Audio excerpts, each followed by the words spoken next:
깊은 어둠 속에 홀로 두시는지, 어두운 밤은 왜 그리 길었는지,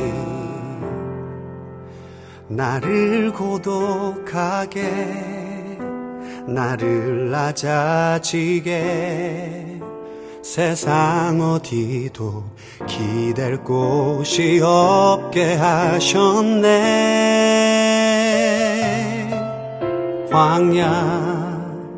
광야에 서 있네.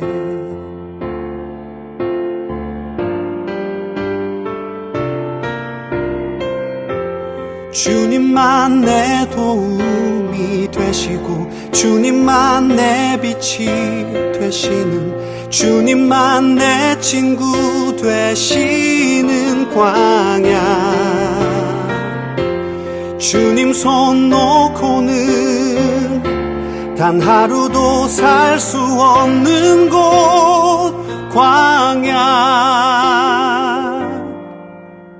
광야에 서 있네.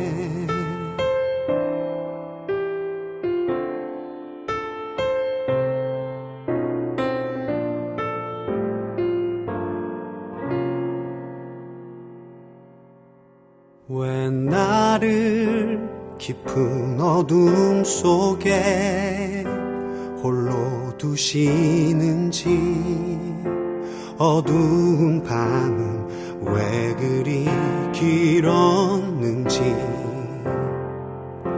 나를 고독하게, 나를 낮아지게, 세상 어디도 기댈 곳이 없게 하셨네.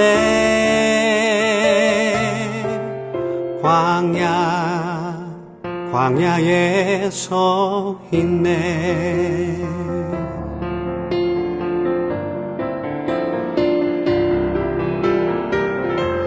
주님만 내 도움이 되시고, 주님만 내 빛이 되시는, 주님만 내 친구 되시는 광야.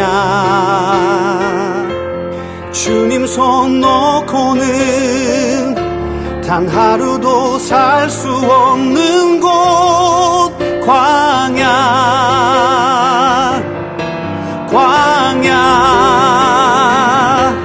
주께서 나를 사용하시려, 나를 더 정결케 하시려, 나를 택하여 보내신 그곳 광야.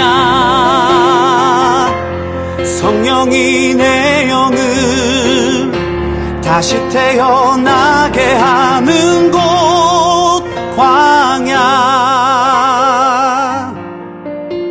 광야에 서 있네.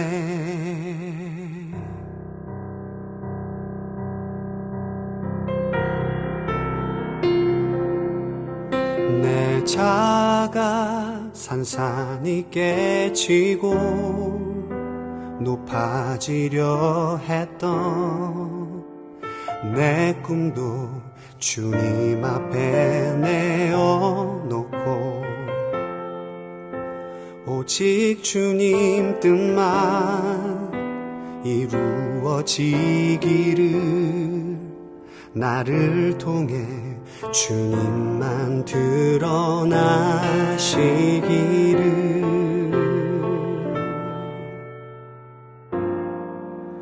광야를 지나며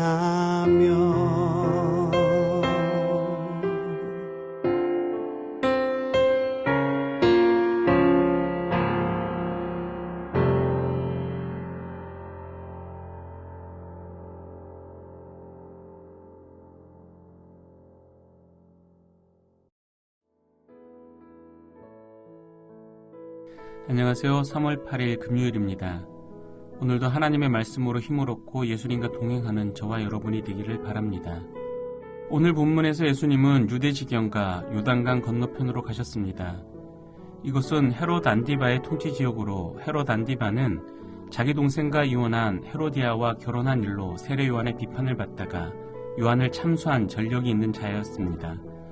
오래전부터 예수님을 처치할 음모를 꾸미던 바리새파 사람들이 이런 기회를 놓칠 리가 없었습니다. 그래서 예수님께 이혼에 관해 질문합니다. 사람이 아내를 버리는 것이 옳습니까? 만약 예수님이 세례 요한처럼 이혼을 반대하시면 헤롯에게 고소하려고 덫을 놓은 겁니다. 그들의 음모를 모를 리 없으셨지만 예수님은 피해가지 않으시고 율법을 임의로 해석해서 자신들의 욕망을 합법화하는 바리새파 사람들의 완악함을 지적하십니다. 당시 바리새파 사람들은 모세의 가르침을 근거로 남자가 이혼 증서를 써주면 이혼할 수 있다고 주장했습니다. 모세의 의도는 여성을 소유물로 여기는 남성 중심의 사회에서 여성을 보호하는 것이었습니다. 그러나 모세 때로부터 수백 년이 지났지만 유대 남자들은 여전히 여성을 소유물로 여기며 아내가 싫어지면 이혼 증서를 써주고는 버렸습니다. 이혼당한 여성의 삶이 얼마나 비참해지는지 알면서도 이혼 증서를 근거로 자신을 합리화했습니다. 예수님은 창세기 말씀을 근거로 하나님께서 남자와 여자를 동등하게 창조하시고 결혼을 통해 하나 되게 하셨으므로 이를 사람이 나누지 못한다고 말씀하셨습니다. 아내가 남편의 소유물이 아니며 남편들이 더는 이혼 증서 규정을 이용해서 아내를 버려서는 안 된다고 못 박으신 것입니다. 그리고 더해서 누구든지 그 아내를 버리고 다른 데에 장가드는 자는 본처에게 간음을 행함이요 또 아내가 남편을 버리고 다른 데로 시집가면 간음을 행함이니라 라고 말씀하셨습니다. 많은 분들이 이 말씀을 근거로 이혼 절대 금지를 주장하는데 사실은 그렇지 않습니다. 예수님도 간음이 원인이 된 이혼을 허락하셨고 고린도 교회에 보낸 편지에서 바울도 믿지 않는 남편이 이혼하려 하면 이혼하라고 가르쳤습니다. 예수님이 이 말씀을 하신 의도는 사실 제자다운 삶을 강조하는 데 있었습니다. 말씀을 자세히 살펴보십시오. 이 말씀은 첫째, 예수님이 제자들에게만 하신 말씀입니다. 그리고 둘째, 이 말씀은 사실 당시 문화로는 받아들일 수 없고 또 일어날 수도 없는 일입니다.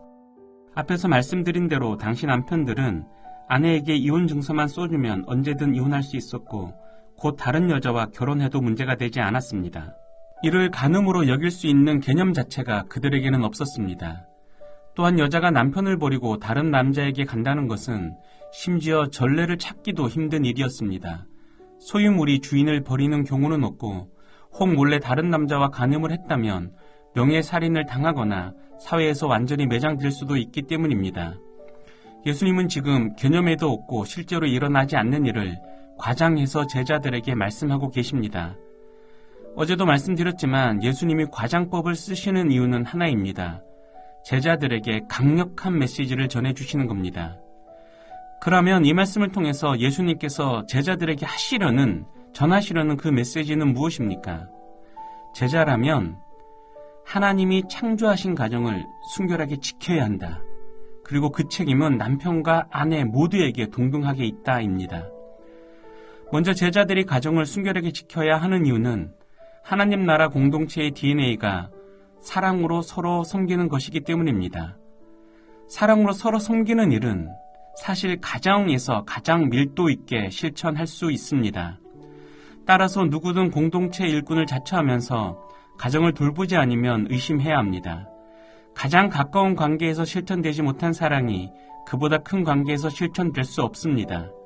그리고 사랑의 실천이 없다면 그 공동체는 더는 하나님 나라 공동체가 아닙니다.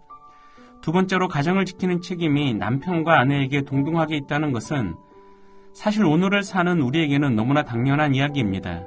그러나 앞서서 말씀드린 대로 당시 사회는 그렇지 않았습니다. 아내는 남편의 소유물이었기에 가정을 지키는 책임도 남편에게만 있었습니다. 하지만 제자도의 출발은 남을 나보다 낮게 여기는 참된 겸손입니다. 따라서 남성 중심의 사회에서 모든 사람이 여성을 소유물로 여기고 있다 할지라도 제자라면 달라야 합니다. 여성을 소유물이 아닌 나와 같은 인격으로 여겨야 하고 더 나아가서 나보다 더 나은 존재로 여겨야 합니다. 그래야 더 큰 공동체에서도 다른 사람을 섬기는 예수님을 닮은 삶을 살 수 있습니다. 이처럼 예수님은 음모가 난무하는 시간 속에서도 제자들에게 제자된 삶에 대해 말씀하시고 가르치셨습니다. 비록 제자들은 아직도 헛된 나라를 꿈꾸고 있었지만 때가 되면 예수님의 말씀을 모두 깨닫고 참된 하나님 나라를 이루고 살아갈 줄 아셨기 때문입니다. 말씀을 믿겠습니다. 오늘 말씀 앞에서 우리는 2000년 전 예수님이 완성하셨고 오순절 이후 제자들이 살아낸 하나님 나라를 제대로 살고 있는지 돌아보고 평가해야 합니다. 그리고 그 평가는 다른 곳이 아닌 바로 가정에서 이루어져야 합니다. 저와 여러분은 나와 가장 가까운 가족들을 온전한 사랑으로 섬기고 있습니까? 기도하겠습니다.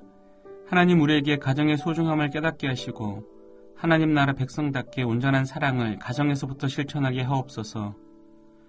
혹시 이미 깨어진 가정과 깨어질 위기에 있는 가정이 있다면 긍휼히 여기시고 회복하시는 은혜도 허락해 주옵소서. 예수님의 이름으로 기도합니다. 아멘.